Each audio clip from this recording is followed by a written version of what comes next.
তোকে দেখাবে তোমার 2 মিনিট কেন না আদিবাসী জিন্দাবাদ জিন্দাবাদ জিন্দাবাদ আদিবাসী জিন্দাবাদ জিন্দাবাদ জিন্দাবাদ হয়ে গেলে রাম অথবা ধৈর্য ধরবেন আপনি কে মায়া মানা আনন্দলগুড়ি ডিস্ট্রিক্টের জোরে জোরে জোরে ইকার পিছে আপনি आदिवासी को एसटी देना होगा आदिवासी को एसटी देना होगा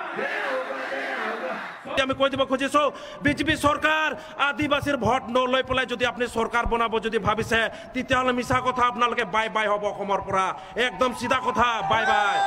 আজি আপোনালোকক ইয়াৰ পৰা কৈ দিব খুঁজিছো যেহেতু আদিবাসী বিলাক আজিও ইচ্ছা কৰলে অসমৰ আমি ল্যান্ড খুঁজব পাৰো কিন্তু আমি অসমক ভাল পাওঁ অসমক মৰম কৰো হেতুৰ কাৰণে আমি অসমক টুকৰা টুকৰি কৰিব খোজা নাই হেতুৰ কাৰণে মাত্ৰ আমি এসটি খুঁজিছো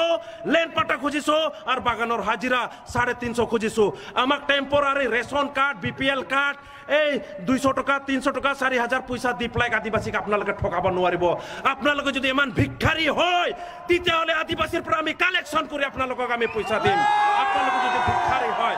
যেহেতু আজি আপোনালোকে আদিবাসীৰ সেন্টিমেন্ট যদি বুঝি পোৱা নাই বিজেপি সৰকাৰ আজি বুঝি লওক আমি সম্মান কৰো বিজেপি সৰকাৰ হেতু মানে আদিবাসী বিলাক বুৰ্বক নহয় আপোনালোকক এসটি খোজাটো কি আমাৰ দায় হয় নেকি আপোনালোকক পুৰা আমি 350 টাকা খোজাটো ইটো আমাৰ দায় হয় নেকি আমি নিজৰ মাটিৰ পাট্টা খোজাটো কি আমাৰ দায় হয় নেকি আপোনালোকে যে আজি 1947 পৰা আদিবাসী বিলাকক যে স্লেভ বনাই ৰাখিছে ফোৰ্স লেবাৰ বনাই ৰাখিছে তাৰ শাস্তি পাবৰ কাৰণে আপোনালোকৰ ক্ষমতা আছে নেকি ক্ষমতা আছে সেইবিলাকৰ পানিশমেন্ট কোনে লব পাৰিব আজি আপোনালোকে প্ৰতিজ্ঞা কৰকচোন আজি আদিবাসী বিলাক 1947 পৰা 73 বছৰ ধৰি আমাৰ মানুহবিলাক শাস্তি খাই আছে তথাপিও কিন্তু কোনো চৰকাৰে আদিবাসী জাতি খতম কৰিব পৰা নাই আৰু নোৱাৰে জিন্দাগীত